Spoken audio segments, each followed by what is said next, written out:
ఓం సాయిరామ్ సమర్థ సద్గురు సాయినాథ్ మహారాజ్కి జై. సాయి భక్తులందరికీ నమస్కారం అండి. మన బాబా గారి దయ వల్ల మనందరం బాగుండాలి, సంతోషంగా ఉండాలి అని చెప్పి మనస్ఫూర్తిగా కోరుకుంటూ ఈ రోజుటి వీడియో స్టార్ట్ చేస్తున్నాను ఫ్రెండ్స్. ఇక ఈరోజు వీడియోలో మనం చూడబోయేది ఏంటి అంటే, తల్లి 24 గంటలు మాత్రమే సమయం ఉందమ్మా. కాబట్టి నువ్వు ఈ బాబా చెప్పేది ఏది కూడా నిర్లక్ష్యం చేయకుండా చెప్పింది చెప్పినట్లుగా విను. ఇప్పుడు కానీ వదిలావు అంటే జన్మలో నీకు మళ్ళీ దక్కకపోవచ్చు. నీ తలరాత అదృష్టంగా మార్చుకునే అవకాశం అయితే ఇదే. తప్పకుండా ఏమరపాటుగా లేకుండా నీ బాబా చెప్పేది పూర్తిగా వినిబిడ్డ అని చెప్పి బాబాగారైతే మన కోసం ఒక మంచి సందేశాన్ని తీసుకొచ్చేసారండి. ఆ సందేశం ఏంటి? ఆ సందేశం రూపంలో బాబాగారు మనతో ఏం చెప్పబోతున్నారో వినే ముందుగా ఒక్కసారి మనకు తెలిసిన గురువుగారండి, షిరిడి సాయిబాబా ఆశీస్సులతో జ్యోతిష్యం చెప్తున్నారు. గురూజీ సుబ్రహ్మణ్యం రాజు గారు, నెంబర్ 1 వశీకరణ స్పెషలిస్ట్. వీరి మొబైల్ నెంబర్ 9908224144. ఎలాంటి ప్రాబ్లం ఉన్నా సరే కేవలం ఫోన్ ద్వారా పూజలు చేసి పరిష్కరించేస్తారు. నేరుగా వెళ్లాల్సిన పని లేదు. పర్సనల్గా మీట్ అవ్వాల్సిన అవసరం కూడా లేదు. ఉన్న చోటనే కదలకుండా, మూడో కంటికి తెలియకుండా మీ మొండి సమస్యలను సైతం మీరు పరిష్కరించుకోవచ్చు. ప్రేమ, పెళ్లి, ఉద్యోగం, రాజకీయం, విదేశీ ప్రయాణం, ధనం నిలకడగా లేకపోవటం, భార్యాభర్తల మధ్య గొడవలు, ఆస్తి తగాదాలు, అప్పుల బాధలు, స్త్రీలు పురుషులు ఎటువంటి గుప్త సమస్యలున్నా సరే నెంబర్ 1 వశీకరణ స్పెషలిస్ట్.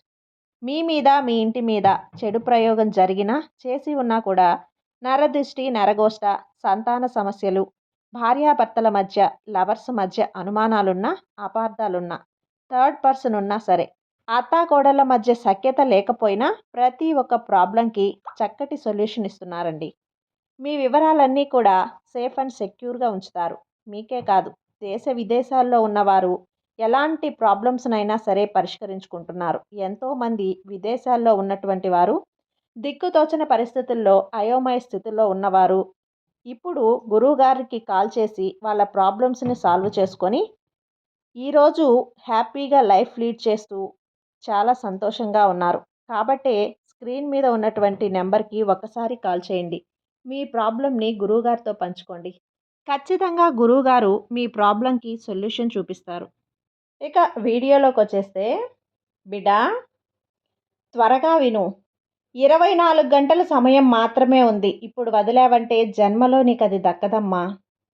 అవును బిడ్డ, నువ్వు దేని గురించి అయితే ఆలోచిస్తున్నావో, నువ్వు దేని గురించి అయితే చెప్పావనుకున్నావో, ఇప్పుడు నేను నీకు పూర్తిగా వివరించి చెప్తాను. జాగ్రత్తగా విను. ఎందుకు నువ్వు అంతలా ఆలోచిస్తున్నావు? ఎందుకు అలా బాధపడుతున్నావు తల్లి? ఎందుకు ఇంత మనోవేదన చెందుతున్నావు? ఎవరి కోసం ఆలోచిస్తున్నావు? ఏం సాధించడానికి ఆలోచిస్తున్నావు? నీ ఆలోచనల వల్ల నువ్వు పడుతున్న కష్టాలలో ఏదైనా మార్పు వస్తుంది అన్న ఆశతోటి ఆలోచిస్తున్నావా? లేదా ఎవరిలో మార్పు రావాలి అని చెప్పి ఆలోచిస్తున్నావు? ఆ మార్పు వస్తే అది శాశ్వతంగా ఉంటుంది అని చెప్పి అనుకుంటున్నావా? ఒకరిని మార్చే శక్తి నీకెంతవరకు ఉంటుంది అని చెప్పి నువ్వు అపోహపడుతున్నావు బిడ్డ. ఇన్ని రకాలుగా మనసు అనేది ఆలోచనలతోటి ముడిపడి ఉంటుంది. ఇప్పుడు ఒక అన్నం వండే పాత్రను తీసుకొని, అన్నం వండే పాత్రలో బియ్యం, కందిపప్పు ఇవి 2 వేసి ఉడకబెట్టావు అంటే తినడానికి కాస్త ఇంపుగానే ఉంటుంది. అలా కాకుండా బియ్యం, కందిపప్పు, పచ్చిమిరపకాయలు, ఎండుమిరపకాయలు, చింతపండు, క్యారెట్, బీట్రూట్, బంగాళదుంప, వంకాయ, బెండకాయ ఇవన్నీ వేసి ఉడకబెట్టావు అంటే అవి విడిగా ఒక్కొక్క పదార్థం శరీరానికి ఆరోగ్యాన్ని అందించినప్పటికీ కూడా అన్నీ కలిపి నువ్వు ఒక్కసారిగా ముద్ద నోట్లో పెట్టుకుంటే నాలుకకు చాలా చిరాగ్గా ఆహారం మీద విరక్తి అనేది వస్తుంది. కడుపులోకి వెళ్తే వాంతులు అవ్వటమో ఏదో ఒకటి జరుగుతుంది. మరి అది ఆహారమే కదా, మరి ఎందుకు అంత నీకు నెగిటివ్గా అనిపిస్తుంది? నెగిటివ్ ప్రభావాన్ని నీ శరీరంలోకి వెళ్ళిన తర్వాత చూపిస్తుంది. ఒక్కసారి ఆలోచించు. ఎప్పుడైనా కానీ నీ మనసు కూడా అలాగే ఒక గిన్నె లాంటిది అని చెప్పి అనుకో. నీకు అర్థమయ్యే విధంగా నేను చెప్పడానికి ప్రయత్నిస్తున్నాను. ఎందుకంటే ఆ మనసులో ఇటు చెడు ఆలోచనల్ని, నెగిటివ్ ఆలోచనల్ని ఏదన్నా అనుకుంటారేమో అనే ఆలోచనల్ని, నాకేంటి బాధలు అనే ఒక ఆలోచనల్ని, పిల్లల గురించి ఆలోచన, భవిష్యత్తు గురించి ఆలోచన, భర్తలో మార్పు రావాలి అనే ఆలోచన, ఆరోగ్యం గురించి, ఆర్థిక ఇబ్బందుల గురించి, ఇంకా ఏవేవో నీ ఇంట్లో పరిస్థితుల గురించి ఏదో ఒకటి చెయ్యాలి అనే ఆలోచనల, ఒకరిలో మార్పు తీసుకురావాలి అనే ఆలోచన. ఆమె చెప్తుంటేనే ఇన్ని ఆలోచనలు శరీరానికి, మనసుకి కూడా అలసటను అందిస్తున్నాయి. మరి నీ పిడికిల్ని బిగించి చూస్తే కేవలం నీ గుప్పెడంత గుండె ఎన్నింటిని తట్టుకుంటుంది చెప్పు? ఎంత భారాన్ని మోస్తుంది? ఎంతని భరిస్తుంది? అది కూడా ఒక శరీరంలో అవయవం అయినా కూడా ఇంతగా దాన్ని టెన్షన్ పెట్టడం, ఇంతలా దానికి బాధనివ్వటం, ఇంతలా నీ ఆత్మని ఘోషించే విధంగా చేయటం, నీ కళ్ళలో నుంచి నీరొచ్చేలా చేసుకోవటం, ఇంతలా నీ మాటలకి పని పెట్టడం అనేది, నీ శరీరం అలసిపోయే విధంగా ఆలోచన అనేది ఎంతవరకు సరైందమ్మా?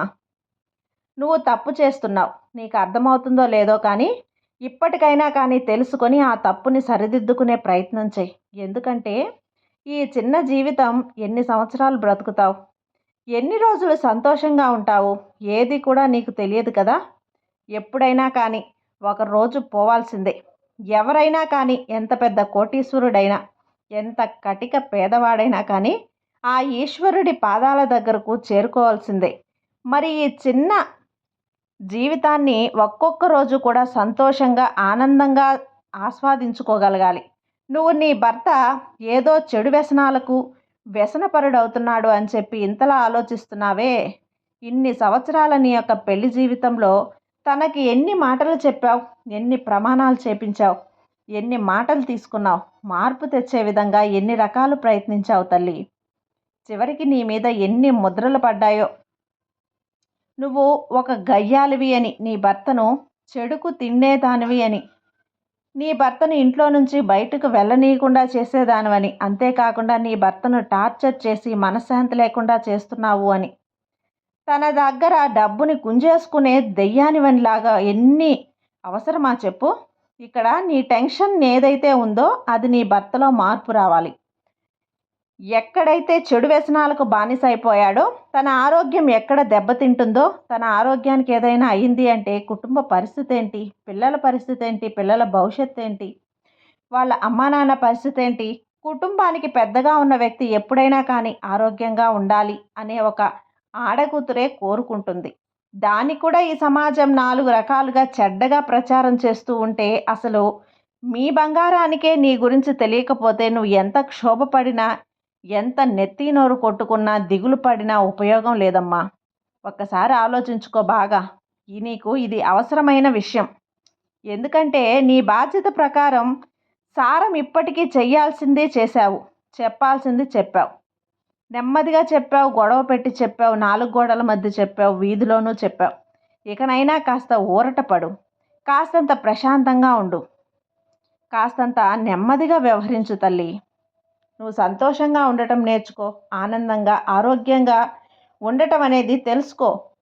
రేపేదైనా నీకు అయింది అంటే తను లేకపోతే కుటుంబానికి ఎంత లోటు ఉంటుందో తెలియదు, కానీ నువ్వు లేకపోతే నీ బిడ్డల జీవితం అనేది అధోగతి అయిపోతుంది. కాబట్టి నీది నువ్వు చూసుకుంటే బాగుంటుంది అని చెప్పి మరొకసారి నీ తండ్రిగా గుర్తు చేస్తున్నాను.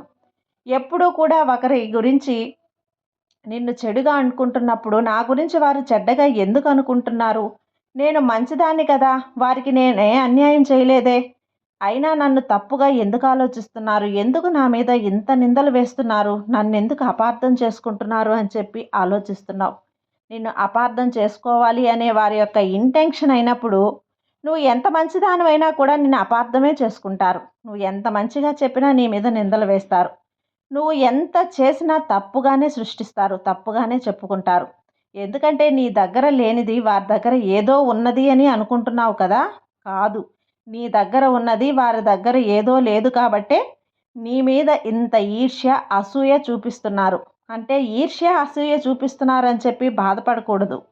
నేను వారి దృష్టిలో ఎంత గొప్ప కదా, నేను గొప్పదాన్ని అని చెప్పి సంతోషపడాలి. అర్థమైంది కదా.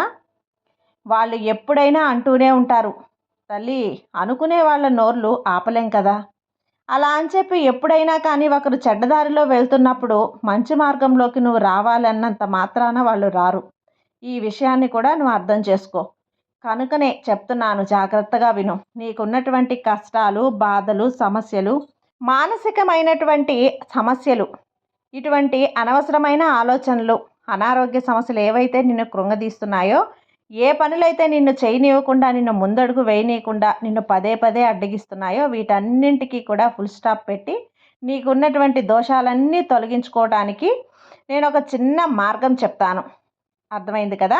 అప్పుడు చెయ్యి. సుబ్రహ్మణ్య స్వామిని రోజున, షష్ఠి అనేది ఎప్పుడొస్తుందో ఆ షష్ఠి రోజున సుబ్రహ్మణ్య స్వామికి పూజ చెయ్యి. నువ్వు ఏది అనుకుంటే అది.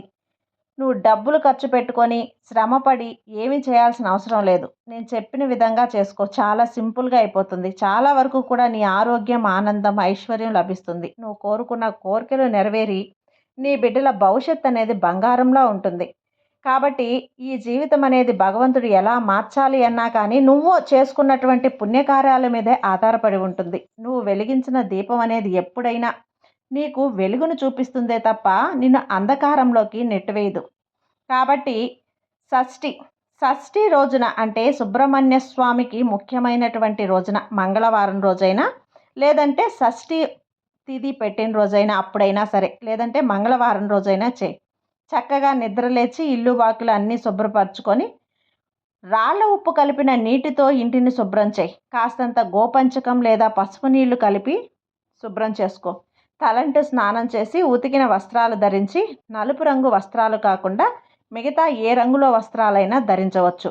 సుబ్రహ్మణ్యేశ్వర స్వామి గుడికి వెళ్ళి అక్కడ ఉన్నటువంటి ఏదైనా సరే స్వామికి పూజ చేయి.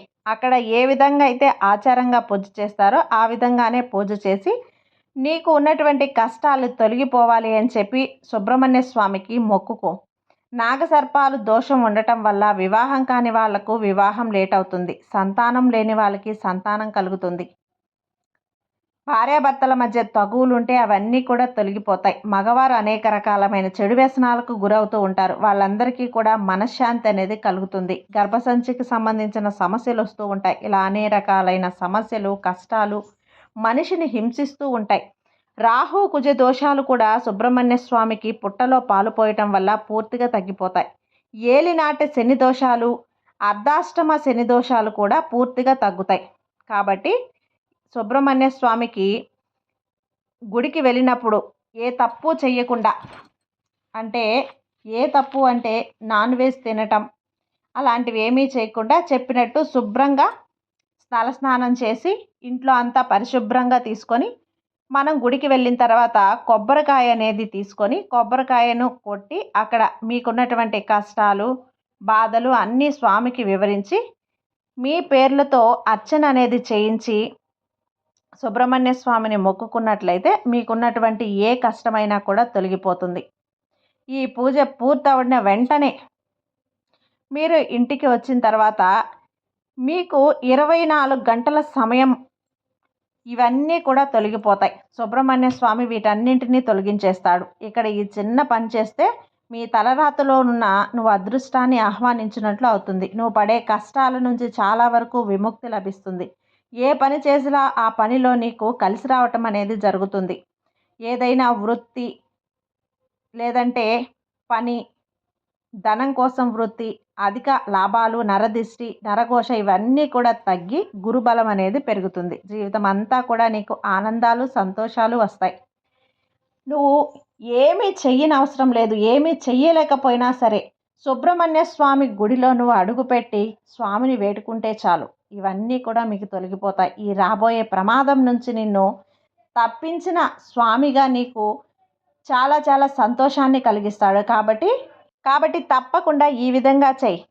బిడ్డ, ఏం చెప్పినా కూడా అది నీ మంచి కోరి మాత్రమే చెప్తాను. నువ్వు కష్టాల బారిన పడకుండా ఉండడానికి, ఆనందంగా ఉండడానికి, సంతోషంగా జీవించడానికి మాత్రమే నీ బాబా నీకు ఇవన్నీ చెప్తున్నాను. కాబట్టి బాబా మీద నమ్మకంతో ఉండు, నీకు అంతా మంచే జరుగుతుంది. నీ సాయి నీకు తోడుండగా నీకు భయం ఎందుకు చెప్పు. సర్వే జన సుఖినో భవంతు. జై సాయిరామ్.